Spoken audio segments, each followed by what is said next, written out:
Bom dia, boa tarde, boa noite aí para todo mundo que está nos acompanhando no grupo de leitura do Capital da Sociedade Brasileira de Economia Política, o GT Pensamento Marxista, né? A gente está aqui no nossa, até perdi as contas, 30º, deixa eu ver, Quarto. 34º, obrigado, nosso 34º encontro, lendo o livro 3, estamos no capítulo 15, mais especificamente no item 4, que ele está falando das contradições, né, da lei de tendência, declinando a taxa de lucro, é que o item 4, que é um adendo. Com o desenvolvimento da força produtiva do trabalho, como o desenvolvimento da força produtiva do trabalho se dá de maneira muito desigual em diversos ramos da indústria, não só apresentando diferenças quanto ao grau em que se produz, mas também transcorrendo em sentido oposto, o resultado é que a massa do lucro médio, entre parênteses, igual mais valor, tende a estar muito abaixo do nível que se deveria supor quando se considera o desenvolvimento da força produtiva nos ramos mais avançados da indústria. O fato de que o desenvolvimento da força produtiva nos diversos ramos da indústria transcorre não só em proporções bastante distintas, mas frequentemente em sentido oposto, deriva não só da anarquia da concorrência e da peculiaridade do modo burguês de produção. Não só em proporções bastante distintas, mas frequentemente em sentido oposto, deriva não só da anarquia da concorrência e da peculiaridade do modo burguês de produção. A produtividade do trabalho também está ligada a condições naturais que frequentemente se tornam menos rentáveis na mesma proporção em que aumenta a produtividade, na medida em que esta última depende de condições sociais. Daí se produz um movimento antagônico nessas diferentes esferas, dois pontos. Progresso num caso, retrocesso no outro.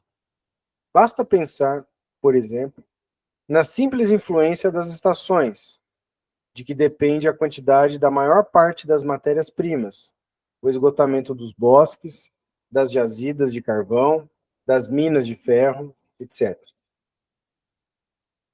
Embora a parte circulante do capital constante, da matéria-prima, etc., aumente sempre quanto à sua massa, na proporção da força produtiva do trabalho, isso não ocorre com o capital fixo, edifícios, maquinaria, instalações de iluminação, calefação, etc. Com o aumento de seu volume, a máquina encarece em termos absolutos, porém barateia em termos relativos. Se 5 trabalhadores produzem uma quantidade de mercadorias 10 vezes maior que antes, nem por isso se decuplica o desembolso de capital fixo. Embora o valor dessa parte do capital constante aumente com o desenvolvimento da força produtiva, está longe de fazê-lo na mesma proporção. Já destacamos diversas vezes a diferença que separa a proporção entre capital constante e capital variável, tal como ela se expressa na queda da taxa de lucro. E a mesma proporção, tal como, ao desenvolver-se a produtividade do trabalho, ela se apresenta em relação a cada mercadoria individual e seu preço. O valor aí é um acréscimo do Engels, né, quando tem esse colchetezinho aqui, né? Então, um trecho todo aqui que o Engels acrescentou. O valor da mercadoria está determinado pelo tempo total de trabalho, pretérito e vivo, que nela é incorporado. O incremento da produtividade do trabalho consiste precisamente em diminuir a parte do trabalho vivo e aumentar a do trabalho pretérito, mas de tal modo que diminua a soma total do trabalho contido na mercadoria, isto é, de modo que o trabalho vivo diminua mais do que aumenta o trabalho pretérito. O capital constante o trabalho pretérito contido no valor de uma mercadoria, a parcela do capital constante, consiste, em parte, no desgaste do capital constante fixo e, em parte, no capital constante circulante, incorporado por completo na mercadoria sob a forma de matérias-primas e materiais auxiliares. A parcela de valor proveniente das matérias-primas e dos materiais auxiliares tende a sofrer uma redução com, entre colchetes, o aumento da produtividade do trabalho, uma vez que, no que diz respeito a esses materiais, essa produtividade revela-se precisamente no decréscimo do valor destes últimos. Em contrapartida, o que caracteriza o aumento da força produtiva do trabalho é justamente o fato de que a parte fixa do capital constante experimenta um forte aumento. O mesmo ocorre com a parcela de valor desse capital constante, que se transfere às mercadorias por meio do desgaste. Ora, para que um novo método de produção possa significar um aumento real da produtividade, a parcela adicional de valor que ele transfere à mercadoria individual por meio do desgaste de capital fixo tende a ser menor que a parcela de valor que se economiza em consequência da diminuição do trabalho vivo. Em outras palavras, ele tem de reduzir o valor da mercadoria. E tem de fazê-lo, evidentemente, ainda que, como ocorre em alguns casos, entre na formação de valor da mercadoria, além da parte adicional de desgaste do capital fixo, uma parcela adicional de valor relativa ao aumento ou encarecimento das matérias-primas ou dos materiais auxiliares. Todos esses acréscimos de valor precisam ser mais do que compensados pelo decréscimo de valor resultante da redução do trabalho vivo. Desse modo, a redução da quantidade total de trabalho que entra na mercadoria parece ser a marca essencial do aumento da força produtiva do trabalho, sejam quais forem as condições sociais sob as quais essa redução se produz.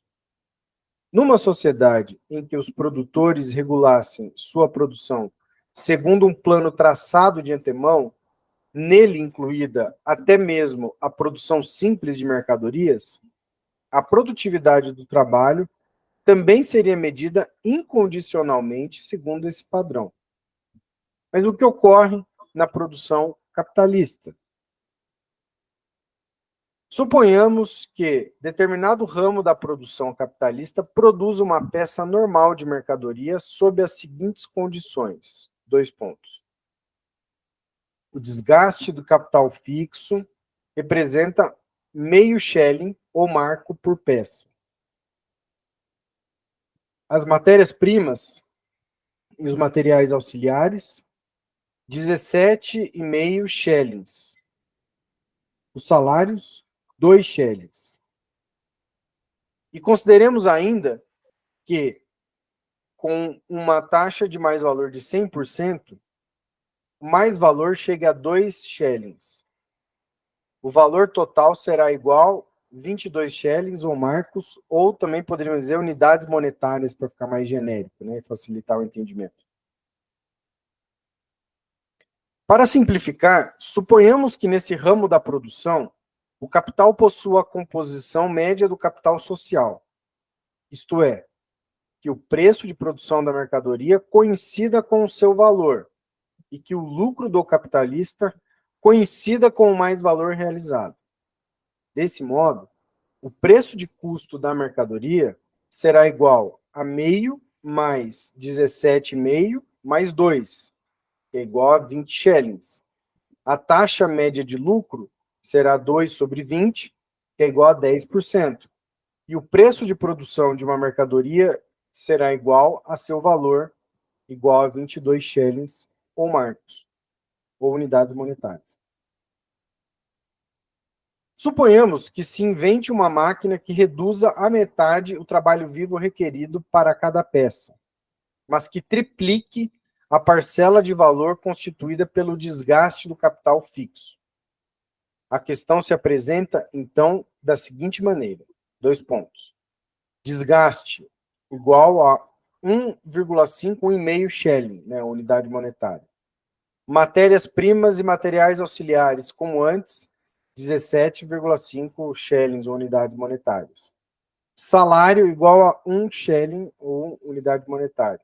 Mais valor igual a 1 Schelling, ou unidade monetária. Total igual a 21 Schellings, ou marcos, ou unidades monetárias. O valor da mercadoria foi, então, reduzido em 1 Schelling. A nova máquina aumentou decisivamente a força produtiva do trabalho. Para o capitalista, no entanto, as coisas se apresentam assim: 2 pontos. Seu preço de custo é agora 1,5, 1,5 Schelling de desgaste, 17,5, 17,5 Schellings de matérias-primas e materiais auxiliares, e 1 Schelling de salário, o que totaliza 20 Schellings, como antes. Como a taxa de lucro não se modifica simplesmente por meio da nova máquina, ela terá de receber 10% acima do preço de custo, o que significa 2 Schellings. O preço de produção ficou, portanto, inalterado, igual em 22 Schellings, porém, 1 Schelling acima do valor. Para uma sociedade que produz sob as condições capitalistas, a mercadoria não barateou, isto é, a máquina nova não representou melhoria nenhuma. Por isso, o capitalista não tem interesse em introduzir a nova máquina. Como, ao introduzi-la, ele tornaria sem valor sua maquinaria atual, ainda não desgastada, a converteria em sucata, e com isso experimentaria uma perda positiva, ele evitará cometer essa estupidez, que para ele é utópica. Para o capital, portanto, a lei do aumento da força produtiva do trabalho não vale incondicionalmente. Para ele, essa força produtiva aumenta não quando se economiza trabalho vivo em geral, mas somente quando a parte do trabalho pago que se economiza é maior que a parte de trabalho pretérito que se acrescenta, como indicamos brevemente no livro 1, capítulo 13, item 2. O modo de produção capitalista cai aqui numa nova contradição. Sua missão histórica é o desenvolvimento implacável, em progressão geométrica, da produtividade do trabalho humano.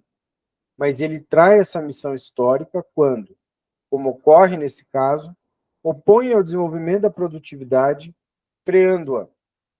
Com isso, ele só demonstra que esse modo de produção está decrépito, cada vez mais próximo de desaparecer. Fecha colchetes.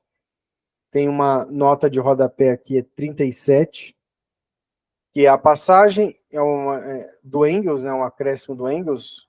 A passagem encontra-se entre chaves porque, embora redigida a partir de uma anotação do manuscrito original, transcende em alguns trechos o material que nos foi legado.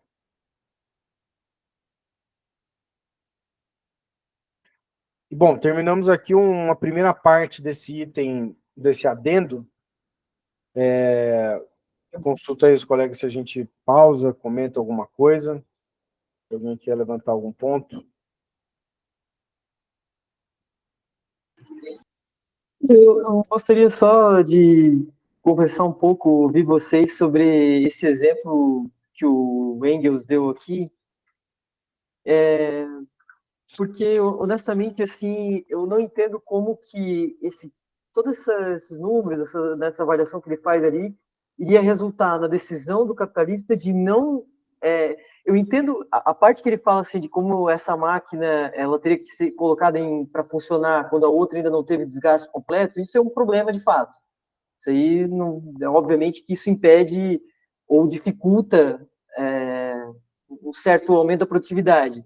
Mas que esse aumento da produtividade resulte num preço de produção maior do que o valor é tudo que o capitalista quer. Ele está se apropriando de uma parte da mais-valia que ele não está efetivamente produzindo. É tudo que ele quer. O Marx falava disso, né, no capítulo, aquele famigerado capítulo 9 ali da tabela de transformação de valores em preço de produção, tem esse como fundamento, né? O aumento da produtividade para o capital individual é de interesse dele, porque ele vai poder se apropriar de uma massa de mais-valia superior ao valor que ele efetivamente está produzindo ali, né? Então, eu entendo a parte do argumento ali que seja assim, vai ter que substituir uma máquina por nova, né?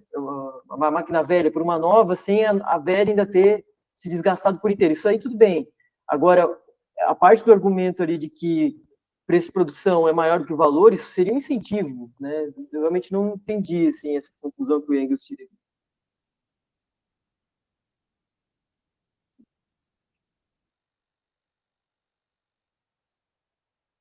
Bom, acho que a questão aí é que o capitalista ele não consegue diferenciar preço de valor, né? Então, porque o exemplo que o Engels deu é o mesmo preço de produção e custo.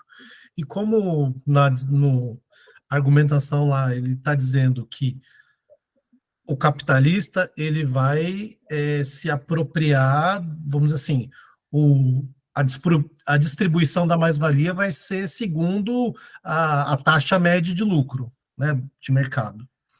Então, embora ele reduza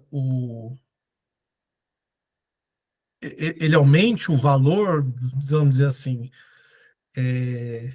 da, né, a taxa aumente a produtividade do trabalho, como todo o outro resto do sistema está constante, para o capitalista, ele contabilmente ele está vendo o mesmo lucro, né? Ele não, o capitalista, na cabeça dele, ali, quando ele está fazendo contabilidade, ele não trabalha com a categoria de trabalho vivo e trabalho pretérito. Para ele é tudo custo. Então, se ele sabe, se a condição de mercado permite que ele vai se apropriar dos mesmos 22, ele vai vender pelos mesmos 22, e o custo dele, independente de se trabalho vivo ou etc., é o mesmo, ele vai manter como está. Enfim, ele não percebe nenhum benefício em mudar, porque o resto da condição não mudou. Se houvesse uma redução geral da taxa de lucro, vamos dizer assim, e daí ele só se apropriasse, por exemplo, vendesse por 21, né? Então, se ele conseguisse, ele fosse vender por 21 e aumentar o tamanho da produção dele e ganhar mais mercado, aí seria outra coisa, né? Mas também não faria sentido, porque aí ele trabalharia com uma taxa de lucro menor do que a média de mercado, né? Então, eu acho que tem essa contradição. O capitalista ele não percebe, ele não separa as categorias de valor conforme o Marx, ele trabalha conforme a contabilidade dele. Bom, só para pegar esse gancho aí, eu acho que é um pouco por aí mesmo, como o Caio colocou. A crítica permite a gente separar em trabalho pretérito e trabalho vivo, né? Mas o capitalista, a única coisa que ele vê é custo, né? E tem várias maneiras de mensurar custo e tudo mais, enfim. Poderíamos até pensar em termos marxistas, né? Só porque eu espirrei aqui agora. Mas eu queria só complementar uma coisa e chamar a atenção isso aqui é um acréscimo do Engels, né? Então, ele mesmo ali na nota coloca. Mas aí me parece que o que ele está chamando a atenção, porque tem uma certa ideia difundida que vem desde a origem do capitalismo, desde os seus tempos mais primórdios, de que essa economia de mercado ou essa economia de livre concorrência, se quiser chamar, mas usando esse termo de economia de mercado, ela conduz a uma inovação técnica, vamos dizer assim, como nunca antes vista na história, e é um negócio ultra revolucionário, etc. Eu acho que é um pouco em relação a isso que esse trecho até eu destaquei aí, me parece que o Engels está colocando. Não necessariamente, na verdade, o próprio desenvolvimento do capital ele vai impor certas limitações pelo qual esse desenvolvimento das forças produtivas pode avançar, porque ele só vai ser, digamos, logicamente adequado para o capitalista quando, aí eu não sei se esse aqui faz sentido, mas ele deu aqui um critério, né? Quando ele só vai ter interesse se esse valor, né? Como é que ele fala aqui, ó? Para ele, essa força produtiva aumenta, não quando economiza trabalho vivo em geral, mas quando a parte do trabalho pago que se economiza com a introdução da máquina é maior do que a parte de trabalho pretérito que acrescenta. Então, no exemplo que o Marx deu, o que ele mostrou, o Marx não, que o Engels deu, é que a máquina ela reduziu a metade o trabalho vivo, né? Mas triplicou a parcela de valor que o capital fixo desgasta. É uma máquina com tal tecnologia, mas que ela se desgasta muito mais, vamos dizer assim. Então, a máquina só faz sentido o progresso técnico se esse progresso técnico ele tem uma certa durabilidade maior, ou ele se desgasta menos, de modo que a parcela do trabalho vivo que ele economiza não seja maior, né? Assim, esse é um critério que a gente pode pensar, avaliar, talvez pelas condições ali do desenvolvimento capitalista que estava dado, eles podiam pensar, e o Engels em particular, nesses termos. Mas eu acho que ele está colocando um elemento aqui que diz respeito, que na verdade o próprio desenvolvimento capitalista, as suas contradições, também é um bloqueio para o próprio desenvolvimento das forças produtivas. Enfim, e aí, historicamente, acho que a história da razão é esse raciocínio do Engels, mesmo que essa conta possa parecer meio estranha, é só a gente pegar o que foi o desenvolvimento capitalista, né, das forças produtivas, vamos chamar assim, na União Soviética desde 1917 até em diante, né? Sai de uma economia semi-feudal e bota um primeiro ser humano no espaço. O que é o desenvolvimento das forças produtivas na China, desde 1949, que também era um país com majoritariamente sua população vivendo no campo, sem indústrias ou com precária nível de industrialização. E o que é a economia chinesa, as forças produtivas chinesas hoje em dia? Claro que... por quê? Porque é uma lógica não centrada em economia de mercado propriamente dita, que conduziu a um progresso técnico inigualável, né? Acho que é um pouco por aí que o Engels está chamando a atenção. É isso.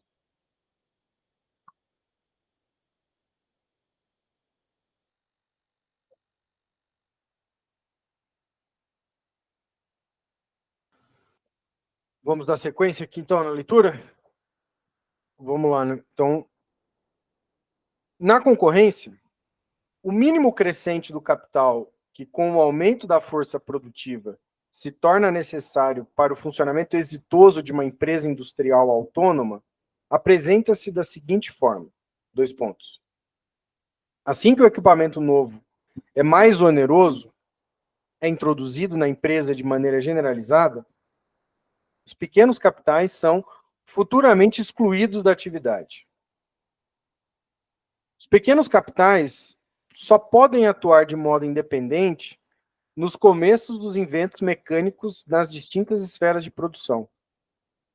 Por outro lado, as empresas muito grandes, com uma proporção extraordinariamente elevada de capital constante, como é o caso, por exemplo, das ferrovias, não fornecem a taxa média de lucro, mas apenas parte dela, os juros. De outro modo, a taxa geral de lucro diminuiria ainda mais. Em contrapartida, uma grande concentração de capital encontra aqui, sob a forma de ações, um campo direto de ocupação. O crescimento do capital, isto é, sua acumulação, só implica uma diminuição da taxa de lucro, na medida em que, com esse crescimento, se verificam as modificações citadas na proporção entre os componentes orgânicos do capital. Apesar das constantes transformações diárias do modo de produção, ora essa parte do capital total, ora aquela, maior ou menor, continua a acumular-se durante certos períodos e sobre a base de determinada relação média de tais componentes, de modo que, com seu crescimento, não está dada essa variação orgânica, tampouco as causas da queda da taxa de lucro. Essa constante ampliação do capital, isto é, também a expansão da produção sobre a base do antigo método de produção, que prossegue tranquilamente, ao mesmo tempo que já são introduzidos os novos métodos, é, por sua vez, uma das causas pelas quais a taxa de lucro não decresce na mesma medida em que cresce o capital total da sociedade. O aumento do número absoluto de trabalhadores, apesar da diminuição relativa do capital variável desembolsado em salários, não ocorre em todos os ramos da produção, nem de maneira uniforme em todos eles. Na agricultura, a diminuição do elemento do trabalho vivo pode ser absoluta. Além disso, o fato de que, não obstante sua diminuição relativa, o número de assalariados aumente de forma absoluta constitui apenas uma necessidade do modo de produção capitalista. Para esse modo de produção, as forças de trabalho se tornam supérfluas, tão logo não seja mais necessário ocupá-las de 12 a 15 horas diárias. Um desenvolvimento das forças produtivas que reduzisse o número absoluto dos trabalhadores, isto é, que de fato capacitasse a nação inteira a efetuar sua produção total num intervalo de tempo menor, provocaria uma revolução, pois deixaria fora de atividade a maior parte da população. Nisso se manifesta, uma vez mais, a limitação específica da produção capitalista e o fato de que ela não é de modo nenhum uma forma absoluta para o desenvolvimento das forças produtivas e a geração de riqueza, mas uma forma que, ao contrário, tão logo atinge certo ponto, entra em colisão com esse desenvolvimento. Essa colisão se manifesta parcialmente em crises periódicas, que decorrem do fato de tornar-se supérflua, ora, esta parte da população trabalhadora, ora, aquela, em seu antigo modo de produção. A limitação da produção capitalista é o tempo excedente dos trabalhadores. O tempo excedente absoluto que a sociedade ganha não lhe importa de modo nenhum. O desenvolvimento da força produtiva só é importante para ela na medida em que aumenta o tempo de mais trabalho da classe trabalhadora, e não na medida em que reduz, em geral, o tempo de trabalho para a produção material. A produção capitalista se move, assim, no interior de uma antítese. Vimos que a crescente acumulação do capital implica uma crescente concentração deste último. Assim cresce o poder do capital, a autonomização das condições sociais da produção, personificadas no capitalista em face dos produtores reais.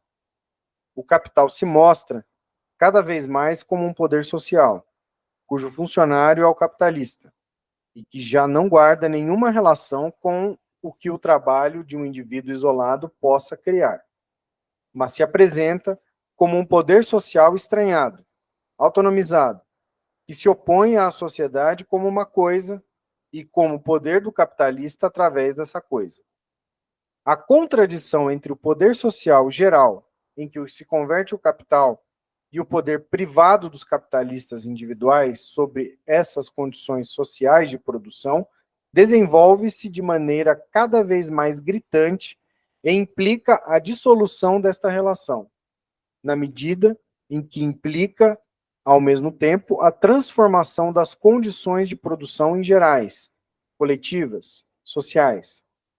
Essa transformação está dada pelo desenvolvimento das forças produtivas sob a produção capitalista e pela maneira como se opera esse desenvolvimento.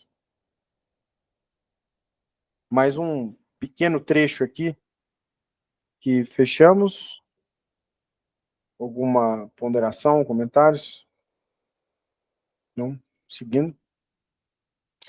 Nenhum capitalista emprega voluntariamente um novo método de produção, por mais produtivo que possa ser, ou por mais que possa aumentar a taxa de mais valor, quando esse novo método faz diminuir a taxa de lucro.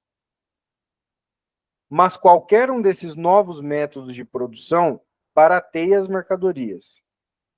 Por isso, o capitalista as vende originalmente acima de seu preço de produção e talvez acima de seu valor.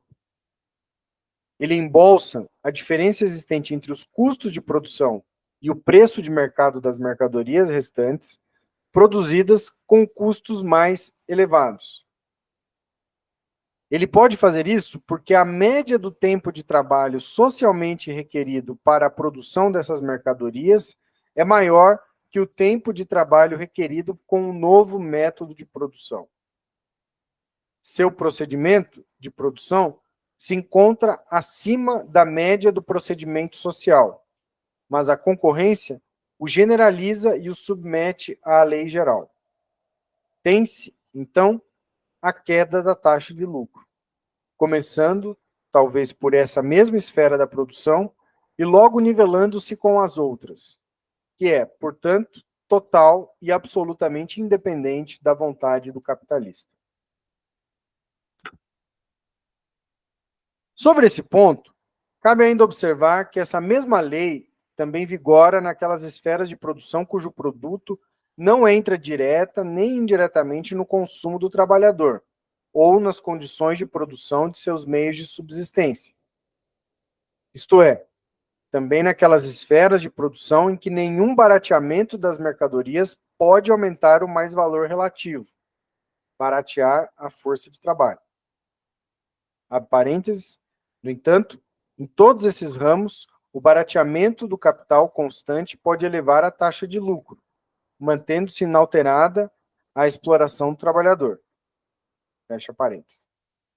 Assim que o novo método de produção começa a difundir-se e, com isso, fica efetivamente fornecida a prova de que essas mercadorias podem ser produzidas mais baratas, os capitalistas que trabalham sob as antigas condições de produção têm de vender seu produto abaixo do preço de produção pleno, pois o valor dessa mercadoria diminuiu e o tempo de trabalho requerido para a produção se encontra acima do tempo de trabalho social. Em outras palavras, e isso se apresenta como efeito da concorrência, precisam também introduzir o novo método de produção, que diminuiu a proporção entre o capital variável e o capital constante. Todas as circunstâncias que fazem com que o emprego da maquinaria barateie o preço das mercadorias com ela produzidas, limitam-se sempre a reduzir a quantidade de trabalho absorvido por uma mercadoria individual. Num segundo momento, porém, limitam-se a reduzir a parte do desgaste da maquinaria, cujo valor entra na mercadoria individual. Quanto mais demorado é o desgaste da maquinaria, maior é o número de mercadorias entre as quais se distribui esse desgaste, e maior é a quantidade de trabalho vivo que ela repõe até o fim de sua reprodução. Em ambos os casos, aumentam a quantidade e o valor do capital constante fixo em relação ao variável. Tem aqui um exemplo, uma citação do Richard Jones, né, esse texto dele de 1883, que diz assim, abre aspas para o Richard Jones, a nota da própria tradução. Mantendo-se inalteradas todas as demais circunstâncias, a capacidade de uma nação economizar parte de seus lucros varia com a taxa de lucro, sendo maior quando os lucros são elevados e menor quando são baixos. Quando cai a taxa de lucro, nem tudo permanece igual. Uma baixa taxa de lucro costuma vir acompanhada de uma rápida taxa de acumulação em relação ao número de habitantes, como na Inglaterra, e uma alta taxa de lucro por uma taxa de acumulação mais lenta em relação ao número de habitantes.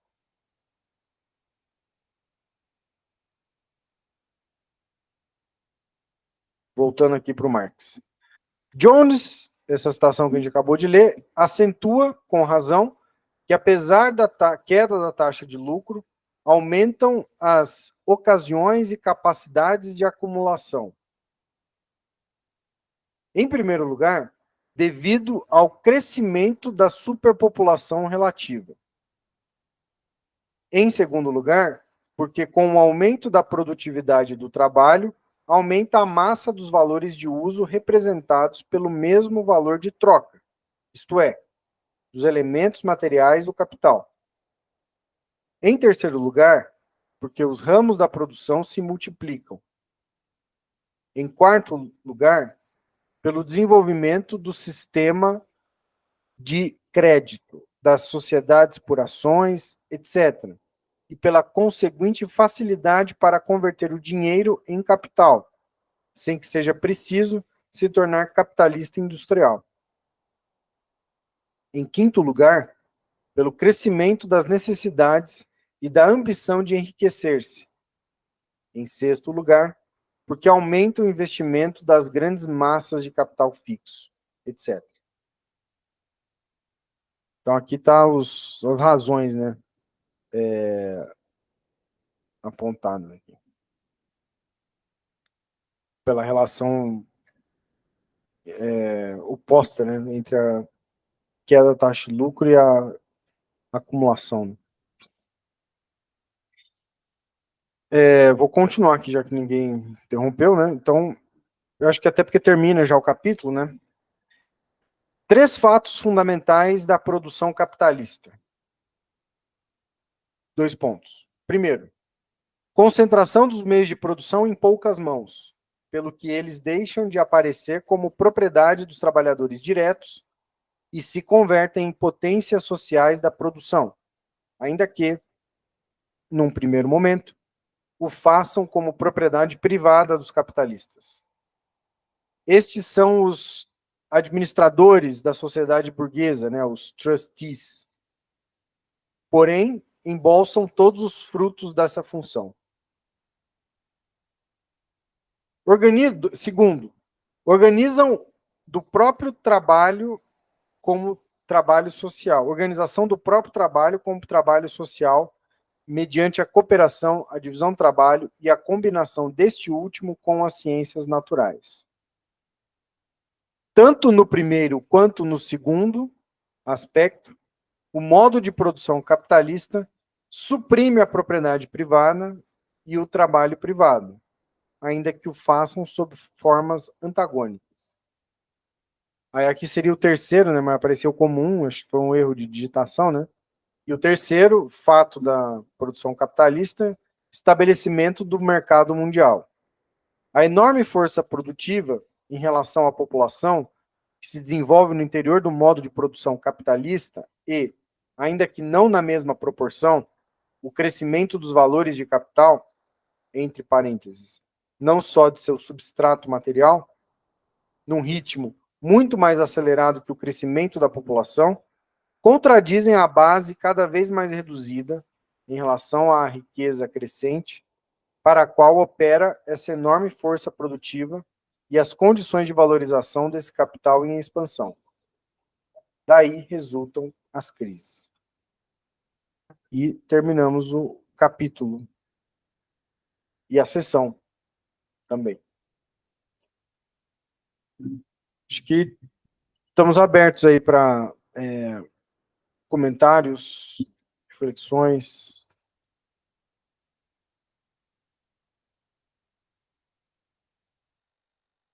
Só vou pegar uma água ali e já vem. Só talvez para iniciar aqui a conversa, depois, né, acho que tem muita coisa para falar aí. Mas eu gosto muito dessa formulação aqui do Marx, depois do item 2, ali, quando ele fala que o próprio modo de capitalista de produção suprime a propriedade privada e o trabalho privado.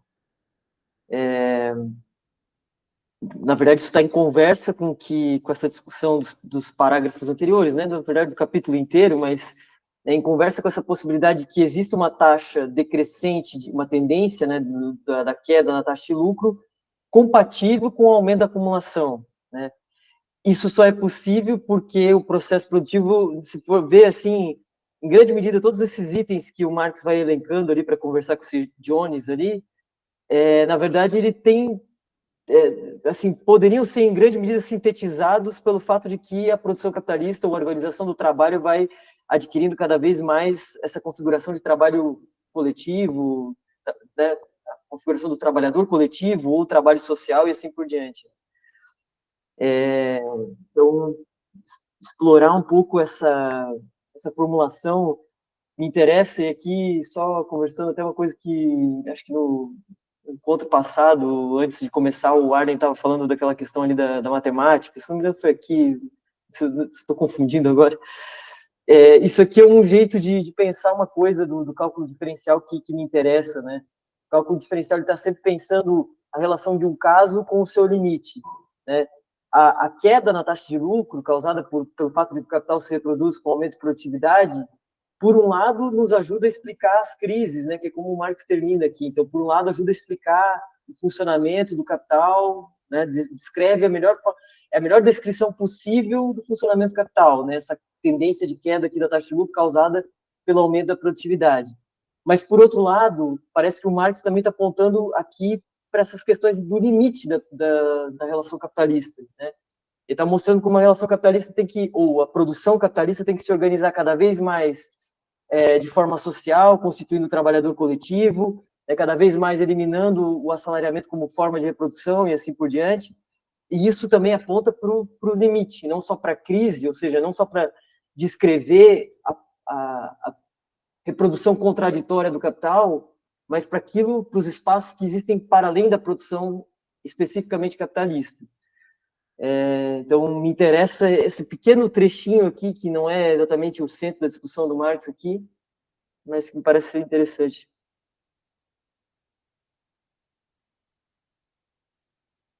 Ô, Léo, trecharam mais de baixo, abaixo aí.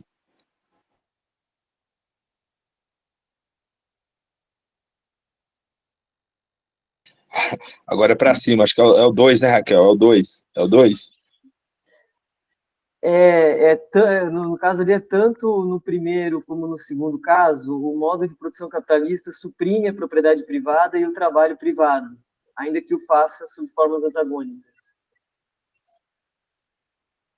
É só para dizer, né, o Marx aqui falando não só como essa reprodução do capital ajuda a explicar as crises, mas como está apontando para elementos que extrapolam a própria produção capitalista, né, para a abolição da propriedade privada, por exemplo. Isso, lá no capítulo do crédito, ele vai dizer isso, vai retomar isso, né? Aquela ideia de que a sociedade por ações socializa à sua maneira a propriedade privada, mas é uma socialização ainda marcada, né, pelas contradições da ordem burguesa, que é o exemplo que ele dá depois das cooperativas, né? Como a forma negativa é a sociedade por ações, né? Que era uma forma de socializar a produção. E a forma positiva seria as cooperativas dos trabalhadores, né? Como, né, a outra maneira, ainda no interior da ordem do capital, de socialização da propriedade privada. Eu acho que aqui ele já começa a anunciar esse movimento que vai estar lá na frente.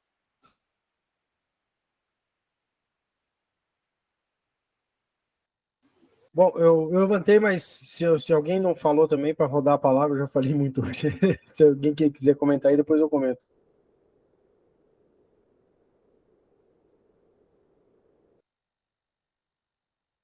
Ah, vai lá você mesmo. Bom, é que era nesse ponto aí que vocês estavam colocando que eu acho que é interessante pensar, e aí eu acho que eu vou falar até um pouco como a minha própria experiência de estudo no Capital, no Marx, na crítica da economia política. E eu sempre fui tendo uma compreensão inicial, vamos dizer assim, nas minhas primeiras leituras, de que o capital fosse algo, vamos dizer assim, um processo de transformação estrutural que vislumbrasse uma sociedade de novo tipo, vamos dar o nome aqui comunista, porque é o nome que o Marx fala, mas podemos chamar de socialismo, não importa, né? Iria apontar para superação do capital no sentido, ou seja, outras relações de produção, né, mas ao mesmo tempo, eu acho que me parece que o Marx está apontando que nesse processo, né, é o próprio capital que vai criar essa abolição da propriedade privada, supressão mas ao mesmo tempo isso não quer dizer automaticamente que novas relações emerjam, né?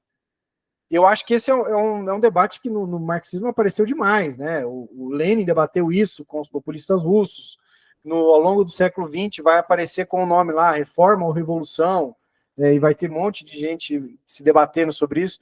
Eu acho que aqui está uma questão fundamental, né? Porque o capital, me parece, aí eu estou saindo do Marx e estou falando no meu CPF isso, né? Mas me parece que tem um entendimento de que o capital é como se fosse um estágio do desenvolvimento das forças produtivas.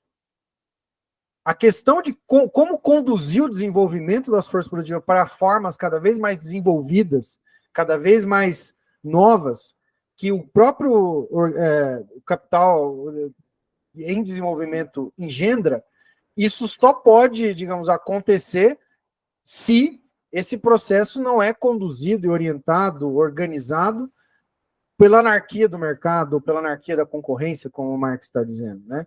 E aí me parece que o caminho que está, embora ele não diz isso, me parece que passa necessariamente por uma tomada de condução, né, um comando desse processo, né? A questão é que o comando, nessa fragmentação, ela tende à concentração, a centralização e concentração no capital, isso aumenta o poder do capital e vai diminuindo, digamos, as possibilidades de superá-lo, né? Ou colocando freios, contrapesos, né? Me parece um pouco por aí que essa discussão poderia ser desdobrada, né? Por isso que nem sempre toda crise é o anúncio por isso que eu não gosto desse papo de crise eterna do capital, crise estrutural do capital. Eu não gosto desses papos, porque esse papo parece que é uma permanente crise que logo ali está a saída revolucionária da crise, toda crise anuncia uma... E não necessariamente, né? Porque ela tem várias configurações, várias sobredeterminações, enfim, né? Acho que isso talvez é um ponto importante para uma análise marxista aí nas crises.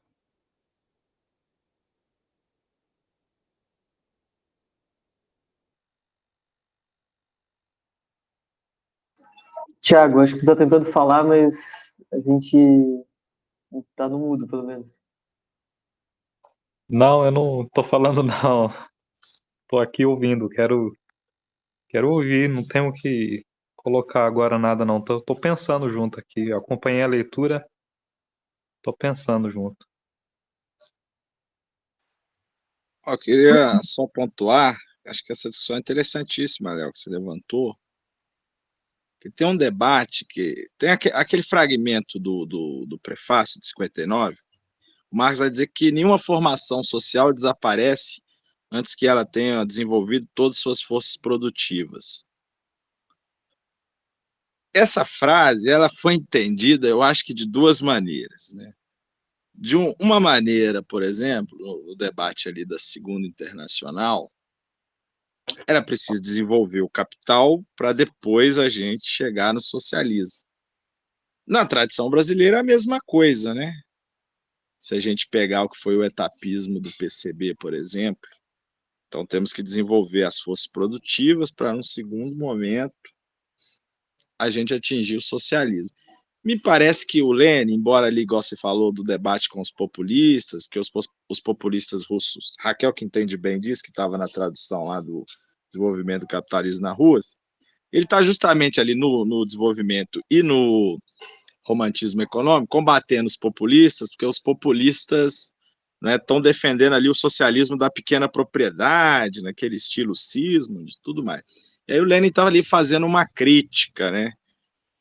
Já em 17, a gente pensa, a Rússia é uma formação social semicamponesa, um desenvolvimento do capitalismo incipiente, e, claro, a teoria ali da revolução do Lenin pressupõe as tarefas democráticas, né, num processo ininterrupto junto com as tarefas socialistas.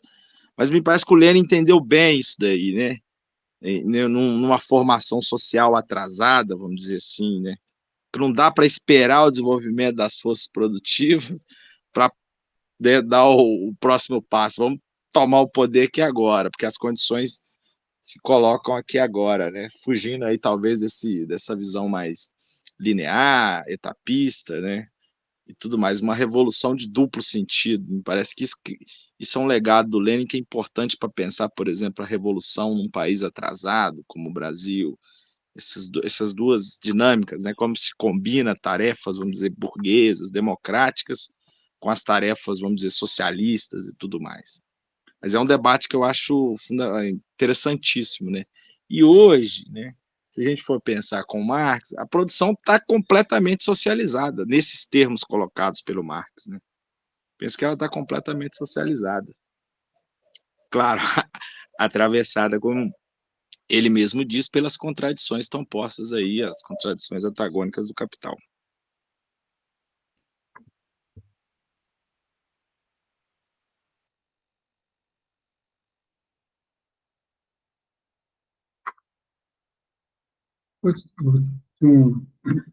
Vocês viram na parte final, ele faz uma apologia, o que poderia acontecer com o aumento da taxa de lucro, né? Ele fala nesse capítulo, no finalzinho, ele fala assim, olha, se tiver um aumento da taxa de lucro, aí ele discorre sobre isso, né? E é interessante que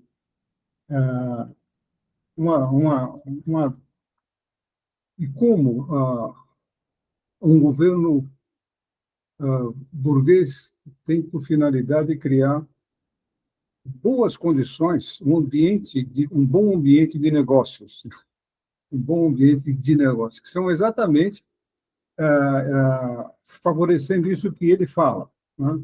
Do aumento da taxa de lucro, que vai derivar isso, derivar aquilo. Só que não tem acontecido, né? Não tem acontecido. Isso não tem ocorrido, né? Então, no finalzinho ele fala, né? Então, mesmo que você aumente bom, uma que é duvidoso que a taxa de lucro tenha crescido. E a outra, se ela cresce, ela não acontece, não está mais acontecendo isso que ele propôs, né? Não é bem que ele propôs, que ele aludiu, né? E isso não se dá mais. Então, era interessante saber discorrer por que não se dá mais, né? Por que essa evolução natural encontrou tem encontrado limites? Eu não vou falar de limites ambientais, né? Limites ambientais é uma coisa muito óbvia, mas tem outras limitações ou contradições, e é isso que mais me interessa. Quer dizer, não está havendo grande escapatória e a saída tem sido uma saída mais política do que econômica, né? Com a manipulação mesmo, com subsídios, com o domínio dos orçamentos públicos, coisa desse tipo, mas não estritamente econômica.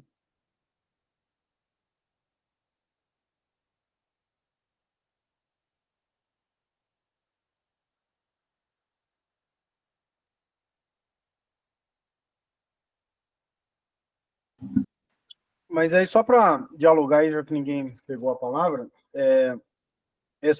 quando a gente fala, eu acho que sim, mais político do que econômico, mas também o que a gente quer dizer com isso? Porque muitas das vezes pode-se entender esse mais político do que econômico como sendo fruto da vontade, ou de uma certa incisividade, ou de uma certa, enfim, ideia certa, né?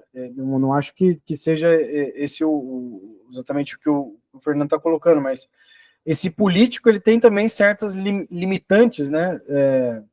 Que às vezes escapam a própria possibilidade, né? Enfim, acho que o Arlen levantou a mão. Vai lá, Arlen. Não, tem acordo aí com o Léo também. Mas eu queria fazer uma pergunta sobre a questão do limite, aí consultar vocês.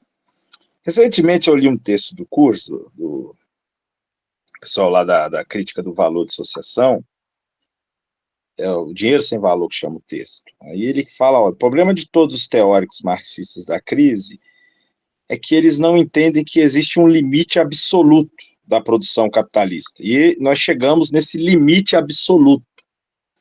Não é algo parecido com o que a Raquel expôs lá, né, mas a partir do cálculo lá na CEP, que ele vai fazer e fala, olha, chegamos no limite, né?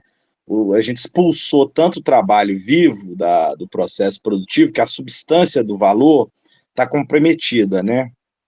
Então, agora, o capital só pode se valorizar de forma fictícia.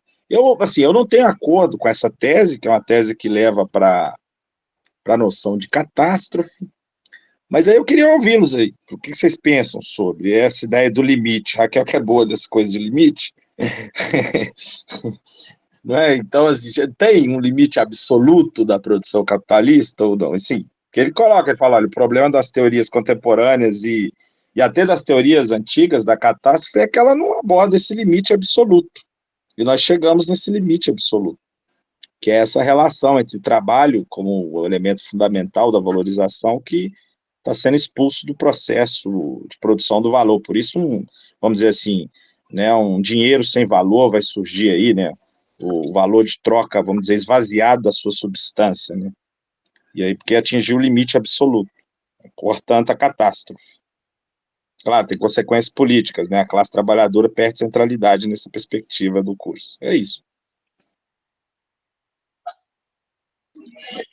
Eu queria tentar pensar junto, assim, algumas coisas sobre isso. Foi mensagem isso? É só porque, assim, conversando até com o que a gente estava falando antes, na outra parada ali, né, que né, naquela intervenção que o Engels faz ali no meio do texto, né, mostrando, na verdade, ele está querendo demonstrar assim, que se não tem uma diminuição do preço de custo, ou seja, se não tem uma diminuição desse capital constante circulante, né, de certa maneira, esse capitalista também estaria, digamos assim, encontraria uma barreira a aumentar a produtividade, porque isso não necessariamente significaria um aumento da apropriação de mais-valia por parte dele, né? Estou de acordo aqui com o que vocês estavam falando antes. Estou mencionando isso porque, assim, quando a gente pensa em limite do capital, né, naquela fórmula adaptada lá da taxa de lucro, né, em que a gente tem a taxa de mais-valia em cima, a composição orgânica do capital embaixo, mais um, né, sempre que vai pensar no limite, nos limites do capital, a gente olha para a composição orgânica como um todo, né? Então, olha para o capital constante, ou seja, olha para essa... Talvez aqui o Engels, de fato, esteja apontando mais um desses limites, não sei se absolutos, mas pelo menos limites relativos aqui, assim, né? um dos limites do capital. Se ele não consegue, digamos, rebaixar esse valor do capital constante circulante quando aumenta a sua produtividade, ele não vai aumentar a produtividade. E aí não consegue, né, se reproduzir, né, tem uma certa limitação à sua reprodução, digamos assim. E, por outro lado, o outro limite seria, aí sim, acho que é disso que tu estava falando, né, Arlen, que o limite de eliminar de maneira absoluta, digamos assim, o capital variável, e aí, aquela coisa, né, cortar o galho que está sentado, eliminar a sua própria fonte de valorização. A minha questão, assim, de conversar com isso é sempre pensar o seguinte, né? O que exatamente significa quando a gente supõe, né, essa tendência, digamos assim, de eliminação completa do capital variável e que o capital, portanto, na sua reprodução estaria chegando a um limite? Significa que acabou o trabalho? Que às vezes me parece que é uma conversa meio conversa fiada que alguns vão atrás disso aí, acabou o trabalho, não tem mais trabalhador nem nada do tipo. Eu acho que não é por aí. Eu acho que o que o Marx está dizendo é o seguinte: acabaria o assalariamento como forma de obtenção dos meios para garantir a sua subsistência. O assalariamento como forma de produção é que acabaria. O pagamento de salário é que acaba. O que está tendendo a zero é capital variável, né? Em termos de valor. É o pagamento de salário como forma de produção da vida aqui. Não exatamente o trabalho. E aí, se a gente pensa por esse lado, a gente vê já um limite do capital, mas já vê também, então, outras formas, já na frente, talvez para mim aparece, outras formas de organização desse trabalho. Então, já que o trabalho não acabou, ele precisa ser organizado de outras maneiras. Enfim, é a maneira que eu tenho como conversar, assim, porque eu acho que o limite, ele nunca deve ser pensado como uma catástrofe absoluta, assim, sabe? O limite como sendo, sabe, tu tá diante do abismo e não tem nada ali. Na verdade, quando o Marx está falando capital variável tendendo a zero como limite da reprodução do capital, ele está dizendo que o assalariamento tem um limite, né? Como modo de produzir a vida em sociedade e tudo mais. Trabalho não é o trabalho que está sendo eliminado, é o assalariamento sendo eliminado. Mas, enfim, só tentando pensar junto mesmo aqui. Não, mas eu acho interessante essa distinção aí, né? Porque nas teorias mesmo da catástrofe, a ideia é que o trabalho, né, está sendo eliminado e tudo mais. Essa que é uma, eles chamam de a crise da sociedade do trabalho e tudo mais, né? Eles colocam nesses termos, por isso que, segundo essas avaliações, estaria inviabilizado qualquer projeto de transformação que se ancora nos trabalhadores, né? Eles chamam de o marxismo do movimento operário, faz essa crítica e tudo mais. Essa linha que vem do Postone, Cursos, né? Essa turma toda.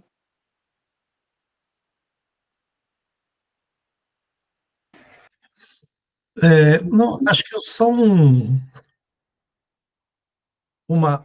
talvez uma tese um pouco diferente, que eu estava tentando absorvendo tudo que você está falando e pensando um pouco aqui, mas vamos lá.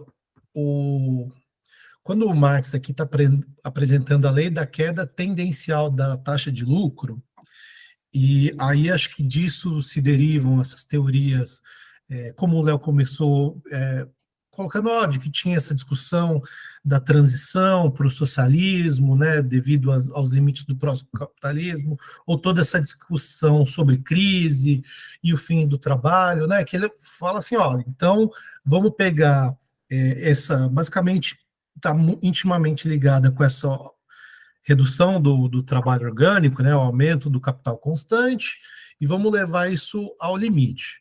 Beleza, e daí chegamos num cenário de crise, e então quais são as possibilidades aí, né?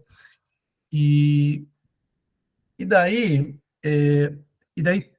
tem um argumento. Eu vou apresentar esse argumento porque depois eu acho que tem um argumento inverso a ele, que eu acho que é o que eu tenho pensado aqui. Dizem assim, olha, mas também o socialismo não é uma panaceia, não é uma inevitabilidade, não é uma decorrência natural do capitalismo. Exige-se a ação política dos trabalhadores, da classe trabalhadora, uma luta política, uma revolução, para que se chegue ao socialismo, né? E vem toda Lenin, Mao, enfim, né? Ou seja, se concorda com Marx da crise capitalista, dos problemas, das contradições capitalistas, é necessário uma revolução para a superação. Porém, e eu acho que muitos trechos aqui do Capital, ele traz isso, né? Até eu queria destacar um aqui, que ele fala aqui na página 332. O capital se mostra cada vez mais como um poder social, cujo funcionário é o capitalista. E daí ele vai, enfim. O que, na verdade, ao mesmo tempo que a gente, vamos dizer assim, luta por uma tomada de poder, de consciência da classe trabalhadora, a classe capitalista, ela aprende a melhorar a sua gestão sobre a economia capitalista. Então, cada vez mais ela é internacionalizada, cada vez mais ela, enfim, está entranhada do uso do poder do Estado, emissão monetária, todas as ferramentas do Estado capitalista para a manutenção do sistema.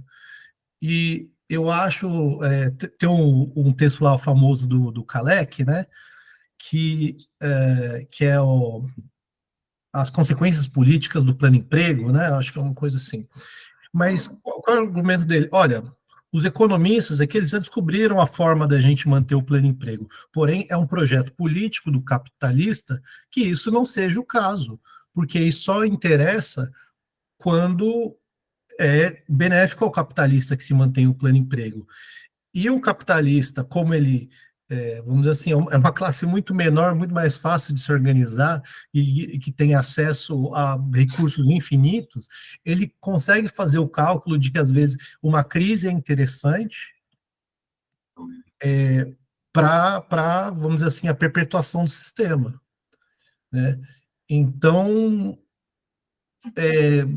eu não sei, eu olho para o mundo, eu não vejo uma crise para o capitalista, entendeu? A crise é para o trabalhador, para a sociedade, para o mundo. Só que para o capitalista tá melhor do que nunca, né? E ele está sempre explorando novos espaços de acumulação. Então, alguns exemplos do trecho que a gente leu, fala de que a redução da taxa de lucro pela adoção da maquinaria pela adoção da maquinaria mais nova, essa generalização uh, dessa tecnologia baixa a taxa de lucro. Só que daí o capitalista vai lá, ele cria a patente, né? E daí ele ganha 20, 30 anos a cada onda tecnológica que ele consegue manter artificialmente seus lucros, né? Enfim, eu acho que essa tese, né, no fundo, vai para a questão política, né, de que o capitalista ele consegue manter o seu poder pela organização política dele, e a gente, né, assim, a crise do capitalista é uma coisa muito momentânea para simplesmente dar o próximo passo e ir para um estágio mais alto ali de desenvolvimento capitalista.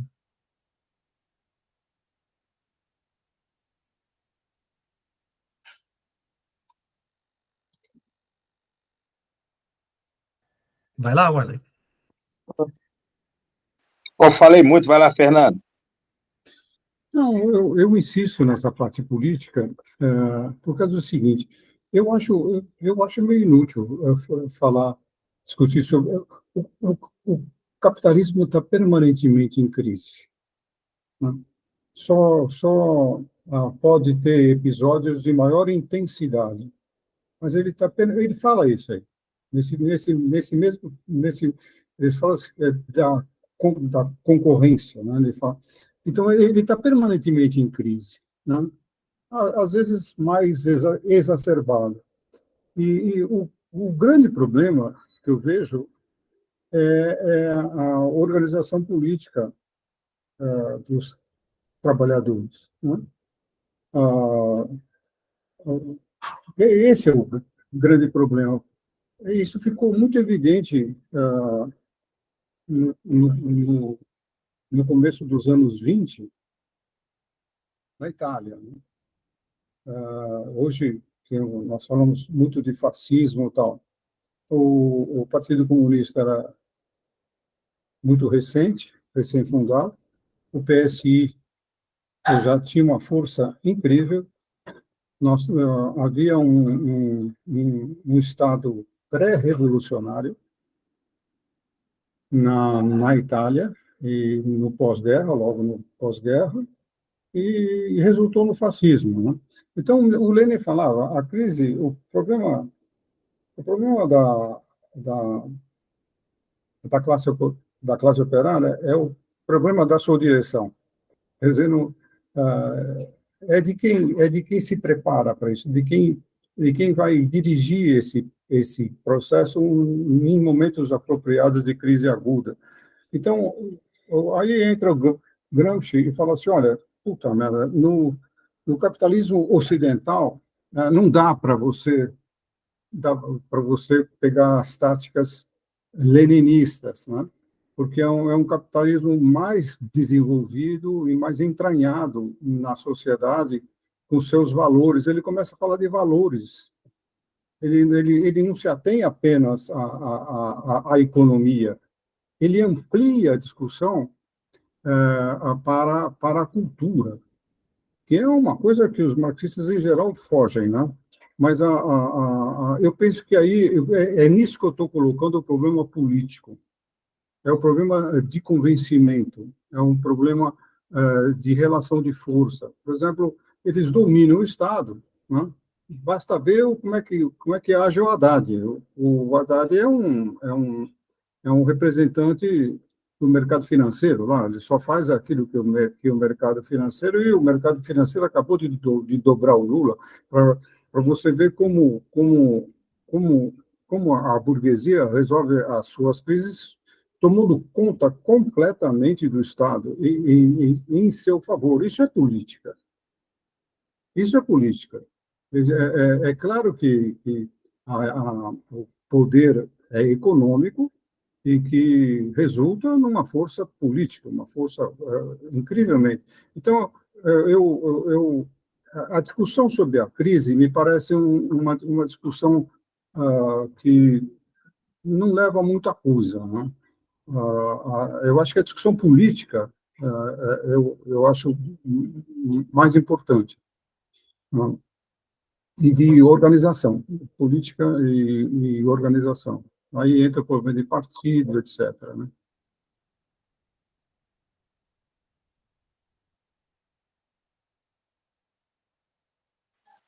Eu discordo um pouco do Fernando, mas eu acho importante as observações dele. Também discordo um pouco lá do Kalec no problema político do plano emprego, né? Acho que o Kalec ele tem uma visão muito política do ciclo econômico, né? Que é um pouco acho que do resquício do Keynes nele, né?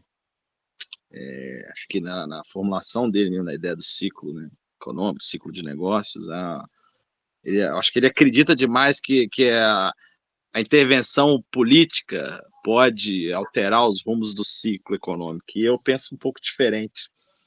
Eu acho que o capital tem leis que são objetivas, embora sejam construções humanas, se autonomizam e adquirem uma certa independência em face dos seres humanos, né?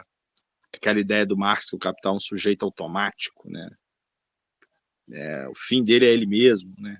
É um ser semovente, aquela coisa toda lá que ele recupera da discussão filosófica. Mas é uma discussão interessante, eu acho que já estamos chegando no final da hora. Eu até gosto de Gramsci, eu li muito Gramsci quando eu era mais novo, embora não seja assim tão experiente, mas eu li bastante Gramsci, gosto da discussão do Gramsci também, a ideia dele de que o Estado se amplia, né? O Carlos Nelson chama de Estado ampliado, embora a Christine Grossman, né, que é uma estudiosa, chama de Estado, como é que ela chama lá? O Carlos Nelson é Estado integral, que ela chama, né? Aquela um pouco daquela discussão do Gramsci com o Hegel, né? Da sociedade, o Gramsci retoma um pouco do Hegel. O Estado, ele abarca elementos da sociedade civil, né? A partir dos aparatos privados de hegemonia, então a dominação numa sociedade desenvolvida, ela não permite a aplicação do que foi aquelas táticas da Revolução Permanente bolchevique, né? Essa que é a discussão dele, inclusive a crítica que ele faz ao Trotsky e tudo mais. Mas isso abriria demais a discussão, mas eu discordo um pouco dessa visão. Eu acho que é importante demais o elemento organizativo, é importante demais o elemento da direção revolucionária, mas, por exemplo, o balanço que as organizações trotskistas fazem das revoluções é muito esse, né? Acaba caindo num subjetivismo. O problema das revoluções foi o problema da direção. Parece que é mais complexo do que o problema das direções. Mas é um debate, né, que a gente pode fazer ao longo aí do processo.